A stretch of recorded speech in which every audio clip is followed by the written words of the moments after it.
Taurillon and all the linguistic edition of our magazine. So this discussion is a bit particular because we invited all the editor-in-chief or the co-editor-in-chief of the 7 linguistic editions of our web magazine. So I'm going to introduce myself. My name is Théo Boucart. I'm co-editor-in-chief of Le Taurillon together with Jérôme, Flury. And for 1 year, we are managing the magazine. So we're organizing all the editorial publications, but also we're organizing some events like this, like the Journées de la Presse Européenne, which is taking place in a very special format this year because of all the sanitary restrictions. So everything is online now. But once again, we are very happy to be here because everyone is available to talk and to exchange about all our projects and all our way of functioning. So, Jérôme, if you want to introduce yourself. Yeah, just a car, but yeah, yeah, maybe thanks Théo. So yeah, I'm the co-redactor, co-senior redactor-in-chief of the Taurillon. Jérôme, I was student in journalism a few months ago, but now I'm a journalist. So I'm currently at work. Don't tell my boss. So yeah, I'm very happy to see you, and I think that's quite exceptional. Maybe it's very rare to see the 7 linguistic editions all on live at the same place, the same moment. So very happy to see you, and yeah, I hope we will have a nice discussion today. We have the pleasure to have also the redactor-in-chief of the New Federalist, Madeleine Pitt. Good afternoon, and thank you for being here. Hi, Théo. Well, thank you for inviting me. It's lovely to be here. Lovely to come back after yesterday. So yeah, I'm Madeleine Pitt, and I'm the editor-in-chief of the New Federalist. There's also Guillermo Iniguez, who's the co-editor, and with the English language version of the webzines. Thank you, Madeleine, for that. Julia Berner, thank you for being here too. You're the editor-in-chief of Treffpunkt Europa.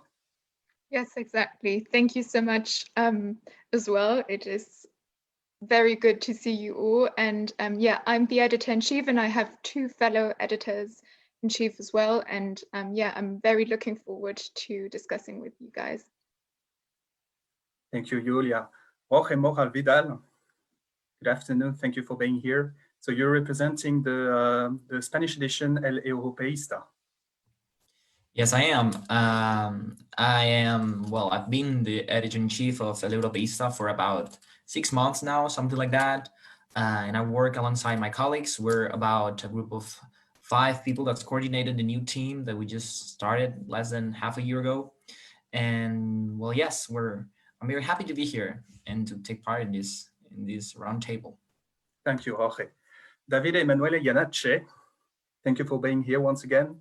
You're representing Europol, the Italian version of our webzine. Yes, thank you. I'm Davide. I'm the editor-in-chief of the Italian version of this webzine, Europol. I'm the editor-in-chief since April 2020 of a new team that was formed in January. And I'm very happy to be here in this roundtable with all you guys. Thanks again. Wojciech Zajeczkowski, thank you for being here. So you're representing the Polish edition. Yeah, and thank you for pronouncing my name quite correctly, because it doesn't happen often. Yes, I'm co-redactor-in-chief of Kurier Europejski, alongside with Maria Popczyk, who is not here. I've been working with her since September 2018. Yeah, so we're managing the Polish version. And thanks for having me. Thank you very much. And last but not least, David Mahalean.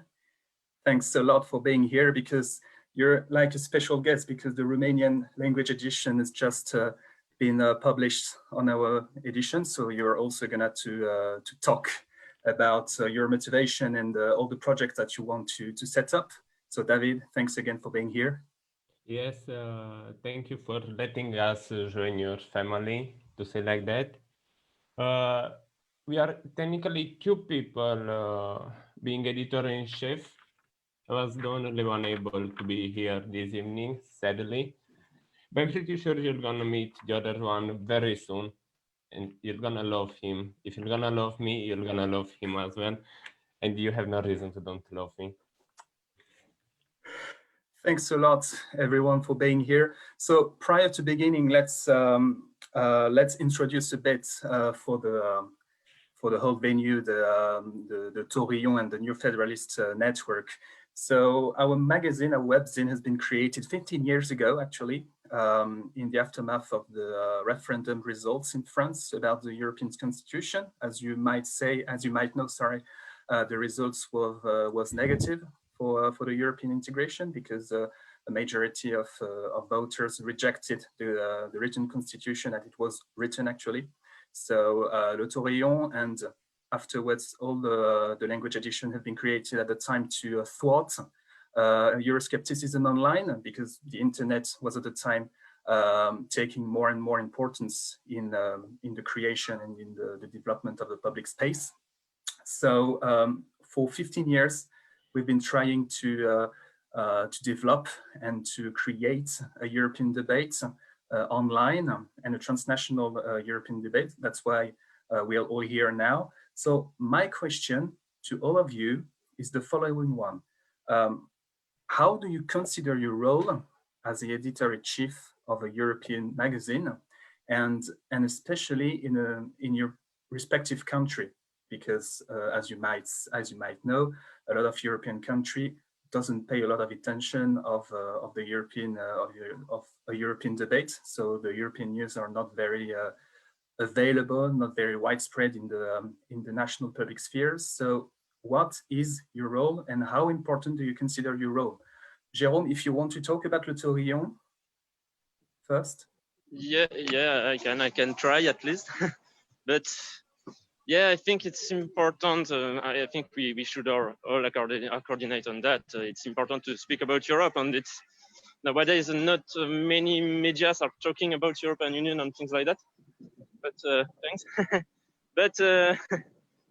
But yes, a project like that with so many young people from different origins, different specializations. Maybe sometimes we have young who are students in politics. Yes, of course, students also in economics, students in science. Why not? And many times we also have known other people who are not students, who are even not young. But the project is to make the most people participate in this project, and I think it's very important. It's a lot of work because we have to read all the articles, to have a word on that, because most of the time the people who are writing for us are not journalists. Sometimes we have to say that articles are not written in a very journalistic way. But this initiative is very important, and I'm very proud actually to be redactor-in-chief of the Taurillon with you, Théo, because I think we could have a role which is maybe not important, but I do make an importance on this role. For me, it's important. So yeah, that's it. Okay, so for a country like France, it's also very important to point out that European debate and European topics are very, very seldom in the national public space. At the beginning of the year, a survey has been conducted, and which showed that less than 5% of the whole news covered by the TV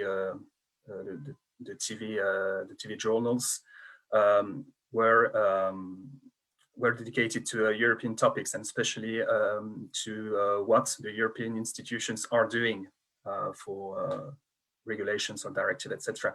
So it's a very low amount of news dedicated to the European topics. So I think it also concerns other countries like for example the United Kingdom with Madeleine Pitt. What's your opinion about that? How important do you consider yourself as a editor-in-chief for the United Kingdom, but also for the whole European Union? I wouldn't like to begin by saying that we're very, very important, but we do try and offer basically European perspectives in a way that's accessible to people throughout the continent. So the particularity in a way of the New Federalist is because it's available in English, and because English is very frequently a second language for people across Europe. We try and be kind of a pan-European webzine. We have a very international editorial team, very international also writers as well. So we have all these different, this kind of mishmash of different perspectives in a way that I like to think is kind of almost unique in Europe. You mentioned the kind of quantity of news that is allocated to European subjects, Théo. I think it's not just the quantity, it's also kind of the quality. Because what I see in national media coverage of European affairs is, even if there is coverage of European affairs, there's quite often the kind of national perspective, okay, how does this affect our country? And I think what we try and do in the New Federalist is also, because our writers come from so many different places, also kind of, okay, there's this event happening in this country, how does it affect the EU? How does it affect other places? And so we like to think that we provide kind of European perspectives on different issues. This is kind of facilitated by the fact that our writers are kind of all over the place in Europe. So I put out a call for articles the other day on the protests in Bulgaria, and someone from Bulgaria wrote to me and said he'd like to write the article, and of course he can bring all of his kind of context that he has about his home country and share this perspective, this kind of with all the cultural connotations and his knowledge of the political situation, which even a professional journalist in Brussels who's kind of Googling maybe the situation might not be able to have access to. So for me, one of the things we try to do is kind of be a platform for people from different countries to share their perspectives and share their knowledge. Okay, thanks a lot. Julia, for example, for a country like Germany, where so Germany is actually endorsing the presidency of the Council of the European Union. So it's been the case for the beginning of July. So how important is it to conduct a project like this, to be the editor-in-chief of Treffpunkt Europa, and especially in this very specific moment for the German presidency and for all the coronavirus response and the recovery plan? Yeah, thank you. I think it's good to mention that we have the presidency right now, because that was kind of a key moment where we could see, okay, right now we should have more attention in Europe. That's what we thought. And then we kind of analyzed media, and we saw that still, although we have the presidency, Europe is quite underrepresented, I'd say. So that was quite a confidence boost, I think, for us, because we saw, oh, okay, we're not only just young people who have too much time, students that don't work enough at university, but we actually are doing a job that others are not fulfilling, at least not to their full potential. And therefore, I'd say I see myself kind of a platform as well, as Maddie just mentioned. We kind of group people around European perspectives, but also because I think in Germany, media is becoming more sensible towards EU subjects. I think there are countries in Europe that have way less, I'd say, Europeanized media. So Germany is quite progressive, I'd say, on that path. But still, we see that transnational framings of subjects are not quite current. So I wouldn't say that we are super important, because we cannot offer the frequency other media journals can. So for me, it was really about seeing, okay, I cannot offer what a big media company can. I can't write 10 articles per day, but I can give a particular perspective on a subject that a big media house wouldn't. Okay, thanks a lot. Jorge, for a country like Spain, what's this perspective according to you? Well, for us, I would not say we're an important edition, or I will not talk about our importance. I do know we're a humble edition, and I do know we work a lot. And for us is that we believe and we see how the Spanish society considers itself very European, but then on the other hand, we do not see that European topics be discussed as much as we would like, right? There's still a lot of work to do. From El Europeista, we try to provide and work towards creating those spaces of debate, or like making new ways to, from like a very broad perspective, allow people just to, make their voice heard there. And we do that whether you're college educated or not. We do that not asking about, who you are, but what you can bring to the conversation. But again, there's still a lot of work to do. We really do still have to work in the lines of making people see more in Europe, because it's important, and because I don't know, maybe sometimes I don't know if it's the geographical distance, but there's still barriers there, the linguistic one as well. But yeah, we see as a humble edition, we work a lot, and there's still a lot to work to do. Thanks a lot for the answer. Davide, for a country like Italy, which has been considered as one of the most affected by Euroscepticism in the very recent years, how do you consider your role as the editor-in-chief of Eurobull, and as someone who tries to widespread European topics in the Italian public sphere? Well, I must say you are right when you talk about skepticism in Italy, about Europe, and that's what we try to do at Eurobull. We try to offer a different view on Europe, because most of the time it's like people don't know for real what Europe do. For example, they didn't know what they did for the corona epidemic in the March and April time zone, and so we try to offer a different perspective on that. We try to say, okay, we have issues in Italy, but we can read them in a very European perspective, and we try to give a different version of the facts that sometimes the mainstream media offers. And we try, in fact, to collect like articles from all the possible point of view to offer the best possible version of the event. So it's like we try to fight with media the ignorance that we actually have about European institutions, what Europe do. So it's a lot of work on that, and we're just starting. And I think that we'll do a lot more in the future when we will enlarge our reduction in the future. Okay, thanks a lot. Wojciech, for example, for a country like Poland, and once again, I'm going to do a short detail about how Western-centric European press coverage can be. And for a country like Poland, how do you consider your role as the chief editor of Kurier Europejski for the development of European coverage, the coverage of European news in Poland?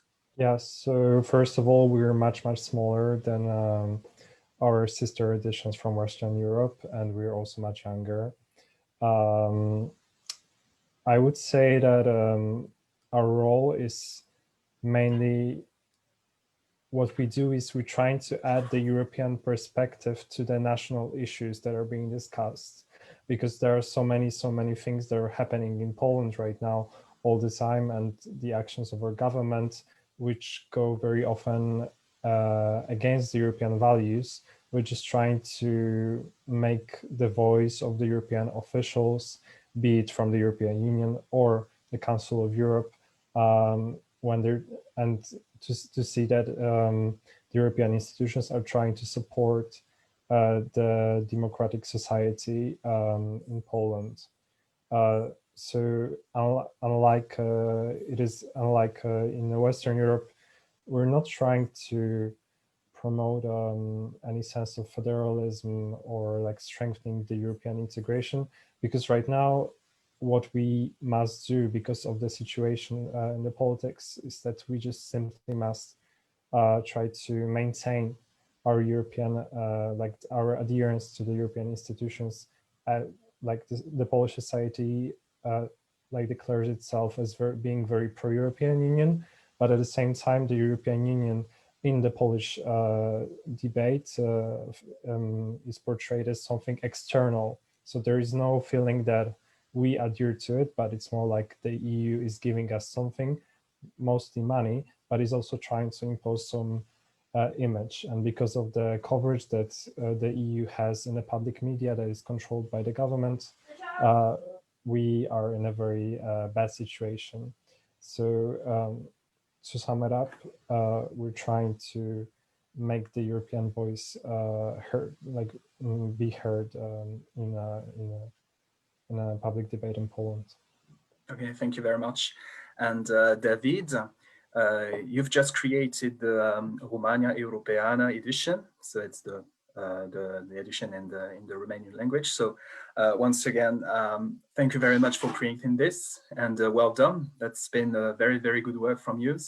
And can you explain a bit what are your motivation about creating this edition, and how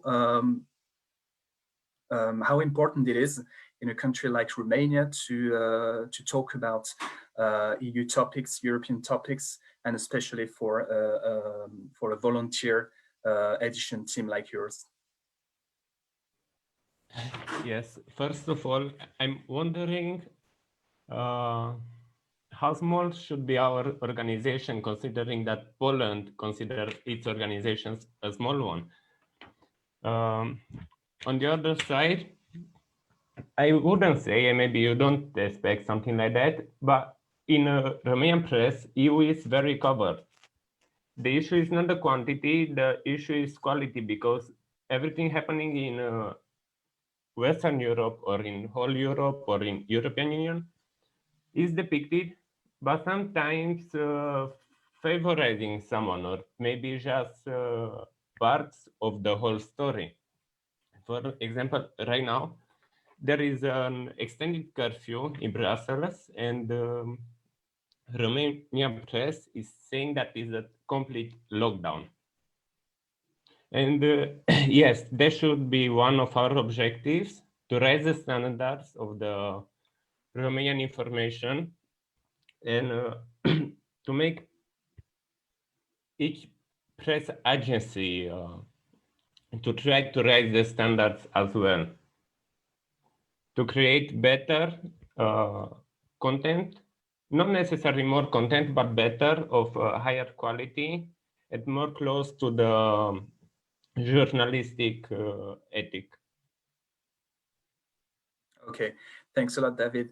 And what's the challenges did you face for creating Romania Europeană? As for example, to find redactors, or to find ideas for writing articles. Did you cope with challenges, specific challenges, or was it very easy to set up the Romanian edition? No, it was definitely easy. Was easier because I found the right person, which managed to bring many contributors in our group. And yeah, definitely the fact that we all had a large network helped a lot to find not only permanent contributors, but also temporary contributors. And yeah, about subjects, sometimes it's very difficult, especially during the summer when almost nothing is happening. But right now we have so many subjects in Romania, in whole Europe, like what's sadly happening nowadays in Poland, in Belarus. Okay, thanks a lot, David. Thanks a lot, everyone, for the contributions. I've just seen that Jérôme has written a panel with happy birthday on it. Just to remind that our webzine is celebrating its 15th anniversary this year. So once again, happy birthday, joyeux anniversaire, and everything we can say in all the language. Yeah, it's the point also, because it's the 15th birthday of the French website, but actually, yeah, we spoke just a minute about the Romania edition, who is the youngest one, but the oldest one is not the French one, but it's the New Federalist, because it has I don't know the age of New Federalist, but it's a very old one. Yeah, because prior, yeah, Maddie, if you want to yeah, no, I to confess that I also don't know the age of the New Federalist, but a photo was taken by someone from the Journées Européenne, Hervé Moritz, who I know, and he found an old copy of the New Federalist in the archives of an Italian university, and the edition dated back to 1984. So that was a nice moment to see what the New Federalist used to look like before the age of the web. Yeah, and prior to setting up the webzine and the online edition, we had also print editions of the newspaper. For example, the Tête dans les Étoiles, which was created at the end of the 20th century, actually. So it was like 25 years ago. But yeah, our webzine is 15 years old now. So it's a great moment, all the more so than we just reached the 21 million, 21 million, I don't know how to say in views. English, but yeah, views. yeah, sorry, views. 21 million views today or yesterday. So once again, it's a big achievement, because for our editions, that's a great moment to celebrate. Because we just said that it could be a bit complicated to develop on a volunteer basis our projects. So once again, we can be very proud of that. My second question is more precisely about one topic which has been very important this year, the coronavirus response, for example, but especially the Next Generation EU Recovery Plan. Last July, we wrote a piece, a common piece called the European Perspective, between all the editions, beside the Romanian edition, because it was not created at the time. So once again, you're very welcome to take part in the shared project in the following month. But from your perspective, from your national perspective, how the Next Generation EU plan was welcomed? For example, in France, and Jérôme, I think, will agree with me, it's been hailed as a victory for the president, for Macron, for the Macron's presidency. So once again, it's a very national and even a nationalist point of view, which has been said in the media.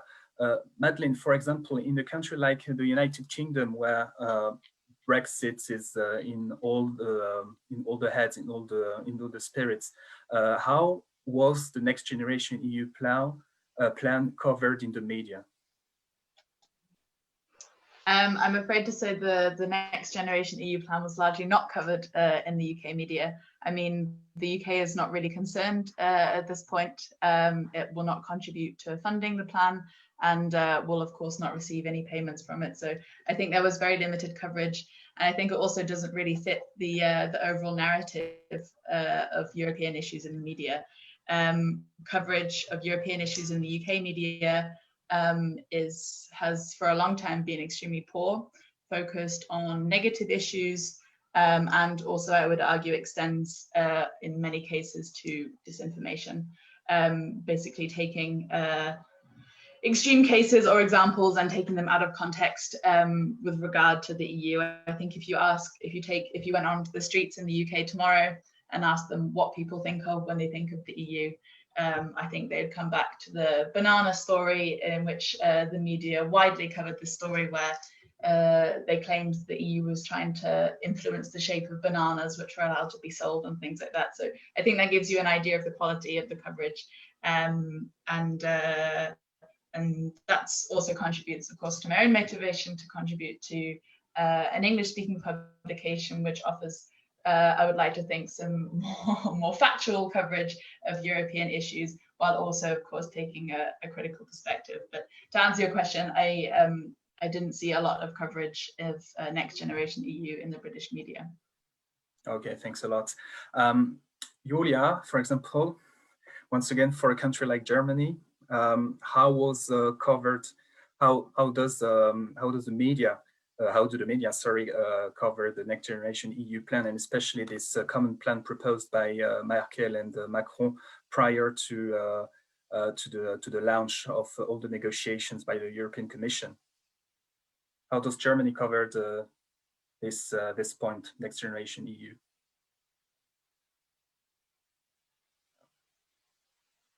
She has a connection problem. Can you? Yeah, sorry, I think I only heard until Merkel and Macron, and then it stopped. So if you could sorry, say it again.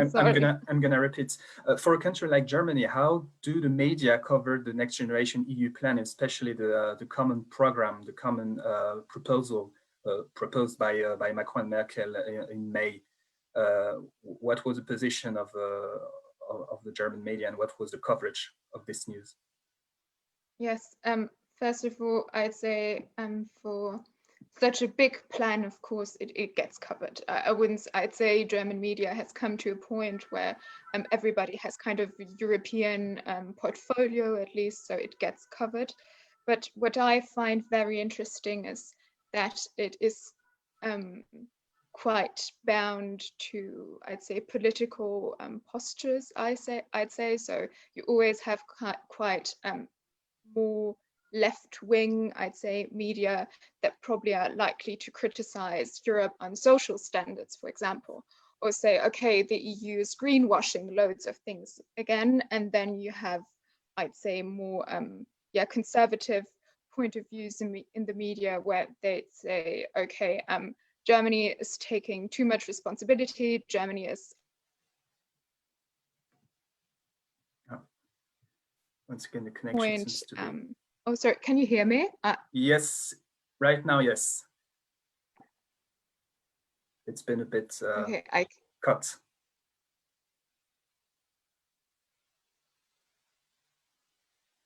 So okay, I'll try again. Yeah, thanks a lot. Okay, I hope I'm back now. You're back. So I don't know, okay, perfect. I don't know how much you've heard, but I'd say generally it has been covered. And I'd say very mixed feelings as always, because European issues in Germany often, or I feel like a lot of things are kind of framed by or defined by political, the political camp a media house comes from traditionally. And what is very interesting as well, I think, is that German media has, or Germany has quite some regional media still. So there can be very particular points that will be covered. If, for example, where I live more in southern Germany, that might be a little bit of a different standard or different point of view than other regions. So I'd say very mixed reactions to the plans. And then just to finish on Franco-German initiatives, which are always something you can put a very pretty picture of Merkel and Macron. It will always make readers very happy, I think.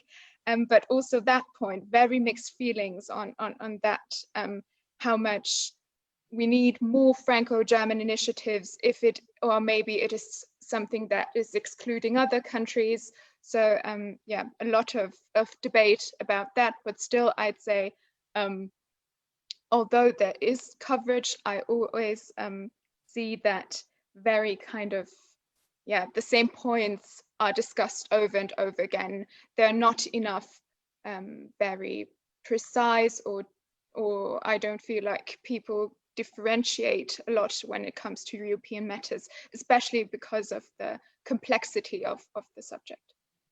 And especially about the next generation EU plan, Julia, how was the in the content, for example, how do the media analyze the things, and what was the main conclusion in the German media? For example, Germany has long been considered as a country very reluctant to set up, for example, a transfer union or a common loan at the European level on the financial markets.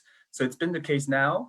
And what was the reaction of the medias and, for example, the national or the regional medias? Do you have some conclusion to talk about? Yeah, that's a very good point, because when we talk about money, everybody gets, the attention goes up like that.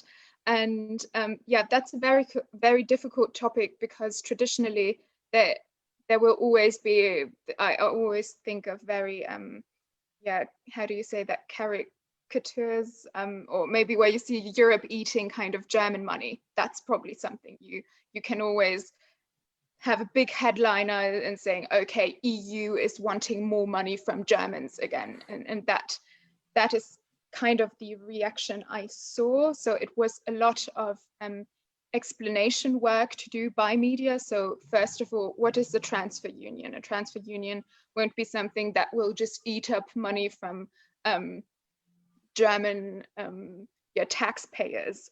So I think it was a lot of kind of work of explaining to people, and still there were very critical articles I read, especially from more conservative point of view. So yeah, that was particularly a subject that was discussed. I think money is definitely the biggest one. Thank you very much. Jorge, Spain would be the second, would be the country with the second most important contribution, and will receive the second biggest contribution for the European Commission to recover from the coronavirus recession. In Spain, what was the reaction at the announcement, following the announcement of the Next Generation EU deal at the European Council of July, for example, but also now that a lot of negotiations are being managed to reach a deal for the budget? So what's the situation in Spain? Well, I'm afraid to say that the situation is not being paid as much attention as it should be, from my very own personal perspective. Overall, the covering of European issues is very little and centered on specific issues. There are not like big, broader structural plans, rather more like, I will even say like a meme approach, right? We will have Spanish media covering if the European Union would allow, I don't know, vegetable burgers to be called burgers, but would not have as much coverage of these kind of topics. Of course, there's now, as we just mentioned, when it comes to money, a lot of people automatically, joins the conversation. But again, I feel like we're maybe a little too much centered on very national topics, on more like domestic economic affairs, and not more on these kind of solutions. Of course, the plan was taken with like a very good, it had a very good feeling, and of course, it's very much needed to consider this current situation. But again, Europe is still always kind of in the background as a second voice or something you hear, and it's not like a center of the discussion as much as it should be, especially considering the large amount and the importance of the Next Generation EU plan. Okay, thank you very much. Davide, in a country like Italy, which would benefit the most from the Next Generation EU plan, what was the reaction to the announcements and to the following negotiations, especially during the Council, where many northern countries like Netherlands, Denmark, Sweden, etc., were very reluctant and even hostile to some of Conte's proposals to relaunch European economy? Well, at the start, there was a lot of covering about this issue, and especially on the side of the country that were opposing the fund. So it was like, oh, this country don't want to help us right now. So it was a lack of not what Europe is doing right now, but who is that is trying to oppose this process. So because it's usually the same for the media in Italy, it's like to try to have a big title that can be like interesting, not very technical, because no one likes technicity. So the focus was more on let's say the political gossip of the issue, not about what people were talking about in the council, what was the topic of discussion. And I must say that after this moment in which there was something to write for journalists, the issue went to the background, because now in Italy all the media are like centered on the lockdowns, regional lockdown, the protest in Naples. So it's like there is another issue. It's like Europe is not, let's say, on the front page anymore. Neither is the plan, despite the discussion are still ongoing, and it's a very important topic. So it's like you can find articles in specialized media, like in economics magazine and in this kind of media, but the mainstream media are not covering a lot the topic. So it's like more up to Eurobull and webzine like us to give a sort of like reportage on that. So it's like, I must say, we are not much distant from how Spain covered the issue. It's like we're very similar on this kind of thing. Thank you very much. Wojciech, once again, Poland is one of the country which would benefit the most from the next generation EU plan, and especially also for the not only for the recovery but also for the maybe for the restructuration of many domains, many fields of the Polish economy. So, what was the different reactions of the Polish media, and what are now the reactions to the ongoing negotiations for the European budget? Thank you for noticing that Poland is the country that benefits probably the most from all the EU funds. So in the beginning, the discussion in the media was centered at the Just Transition Fund, not on the Next Generation EU, as a lot of money from this fund will go to help to finance the change in the Polish energy mix and the closure of the coal mines in the south, and creating new job opportunities for the coal miners and so on. When it comes to Next Generation EU, this name, like the name of this fund, does not appear too often in the media. There's a lot of discussion like going when it comes to like the Corona funds and like how to help to rebuild the economy. But unlike in the Western Europe, in Poland, the discussion is not at all about how the money is going to be divided, to what kind of sectors is going to be allocated. It's all about the rule of law, because what we forgot to mention here is that a large part of the discussion here when it comes to the EU budget is that many countries want to introduce the rule of law clause that would make that's the rule as that the money will be granted to the countries if they respect the rule of law. And even though this the original plan for this rule has been very weakened,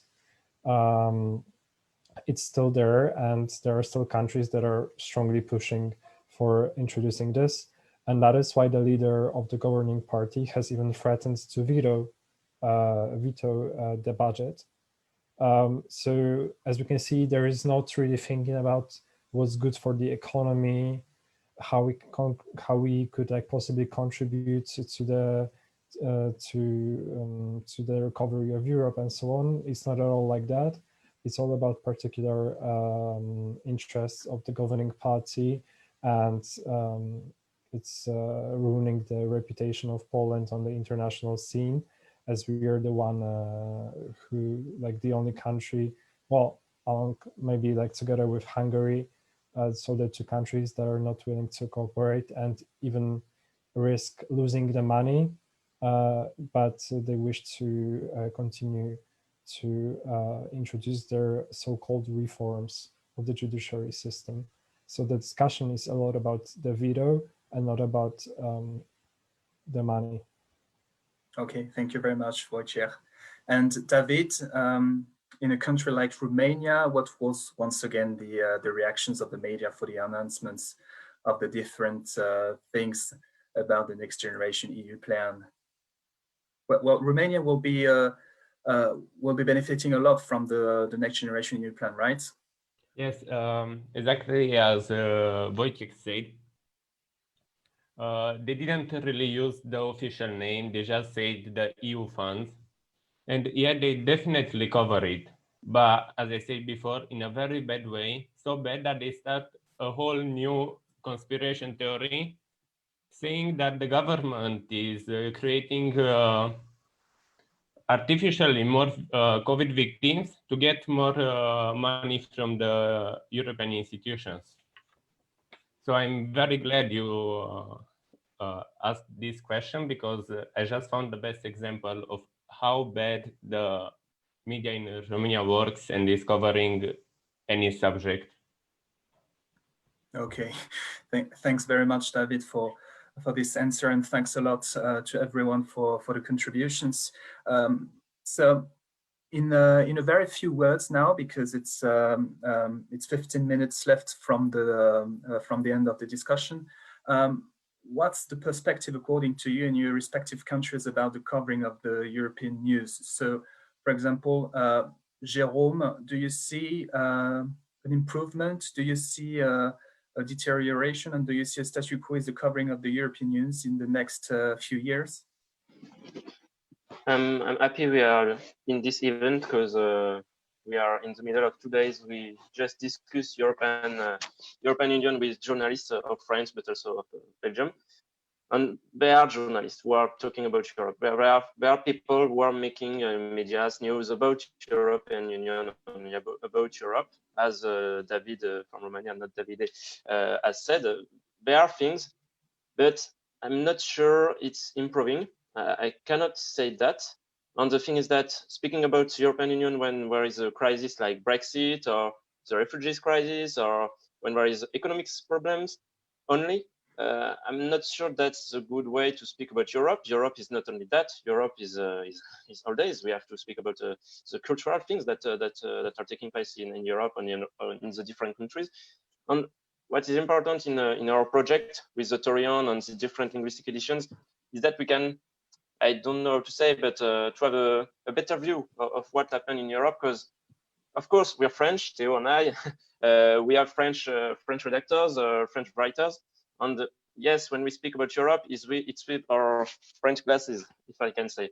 But because of this project, we can have also a look about what is happening in Germany, but written by German people. And for us, it's important to see that, because yes, I'm reading Treffpunkt Europa some days. I'm also reading the New Federalist some days. And what is important also in our project is that we have translators, and we can translate articles from the different linguistic editions. And this is at our, I don't know what to say, but we are a very little media, but in our manner, it can be nice to do that. But I'm not sure I can say that the covering of the European Union, in generally speaking, is improving, because maybe we're speaking more about European Union, but I'm not sure we're speaking better of the European Union. And people are still not sure about what is Parliament, what is the Council, what is the Council of the EU. So this is a problem for me, which is not solved for the moment. Thanks a lot, Jérôme. Madeleine, in the United Kingdom, I don't think we'll see an improvement of the coverage of the EU news, but what do you think about the whole situation and the perspectives? Yeah, I mean, of course, it's a very particular moment to be covering European affairs for the UK media. I think what we're going to see and what we're already seeing is an increasing polarization with regard to European issues. Of course, there were always the small quantity of the media who kind of showed a more pro-European perspective and a more kind of open perspective with regard to collaboration with Europe, compared to, in stark contrast to, I should say, the rest of the media, which is heavily Eurosceptic. I think what we're seeing now is a kind of a magnifying of that polarization, in the sense that the media that were kind of have always been anti-EU are kind of using the Brexit debate to kind of show the EU in an even worse light before, and of course use them in a kind of blame game with regard to the European Union. Coverage of European issues, I think, will remain centered on Brexit for a very long time. And yeah, this blame game is very much underway with regard to the current negotiations, which are not appearing to progress at all, and we seem to be headed at the moment for a no-deal situation. And the negotiations are being used as a kind of instrument to blame the EU for how things are going. And so this polarization between kind of the Remain arguments and the Leave arguments are only growing over time, and this really concerns me because it also has far-reaching impacts for the kind of social fabric of the country. And these divisions are growing ever more in the media as in the general public. Thank you very much. Julia, in Germany, do you see a possible improvement, deterioration, or a statu quo in the coverage for the next few years? I think I'm kind of have fear of stagnation, actually, because as I said before, I think is that German media already covers the EU. We have our correspondents in Brussels and all of that, but my fear is that they don't improve the approach, because it's not, I think in Germany, we're not really talking about whether we, or whether we have to talk more about the EU, but rather how. And I think it really needs a broader approach to all of that, because I think media have their significant contribution to make. But in order to inform a society, you need a society that already knows a bit about EU institutions. So I think with a younger generation that is coming, that has more sensibility towards European subjects, I am quite optimistic that media coverage can go a bit further and can kind of not only explain, oh, here the EU has competences, but rather, okay, my audience already knows the EU is important. I can explain very particular things, can shed light on very complex topics. So my fear is rather that we don't kind of move forward and actually have more cross-border, everyday life coverage, but kind of stay on that, okay, Germany, or kind of stay on that very cartoon-like pictures of Germany being the country that gives a lot of money to the EU and all of that. So I think it is rather that we need a new generation of journalists and just audiences that have more sensibility to towards kind of, I'd say, cross-border media practices. So yeah, fear of stagnation, but optimistic that younger voices, younger journalists and younger audiences will kind of transform the narrative. Thank you, Julia. Thank you very much. We're all trying to be optimistic about the whole situation in Europe. Davide, in Italy, do you see any change, anything, any conclusion for the perspectives? Well, I must say I'm not very optimistic about the mainstream media, about how they will deal with Europe now and in the future.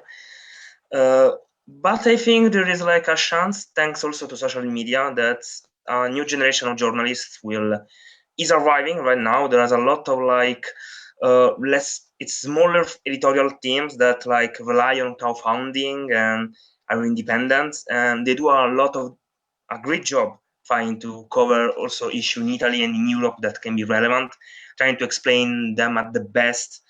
And so I have to say, like, for mainstream media, I'm not very optimistic. But like Julia said, I think that we will have a new generation of journalists and also a new audience that will be more like attentive to Europe, and will pretend to have better information about Europe. So that's the optimistic part of my speech. It's like, I think the younger generation will be more attentive to Europe. So the media will react to that. So at least that's my idea for the near future. Thank you, David, for the answer. Jorge, in Spain, do you see, we've been talking about, the different perspective? What do you see in the next few years? Well, I wanna say that I am optimistic about it. I do think we're gonna have like better coverage, and not only like more time, but actually I hope for like a better debate quality among the topics that we're gonna be speaking. We've seen recently, and I feel like with all of the coronavirus pandemic, we are now more determined to look for like common, like broader solutions. So I would say that yes, we will have more of European coverage, although there's going to be a lot of challenges along the way, and there's going to be a lot of as well opportunities that I think will be there. I also think that there's a need for like a new generation, as we were saying just before, of like journalists, and I do really think that the next generation will be more focused on these kind of topics. We're becoming, as we speak, more we're more common. It's more common to us to talk about, these kind of more global issues that once were like more of a small kind of, university only related, people would talk about this. Now we're opening the conversation. So yes, I want to be optimistic, and I want to think that we're going to have a better, from right now maybe to 2, 3, even 5 years, more debate and better debate about Europe in the media. Thank you very much, Jorge. Wojciech, in Poland, do you see any?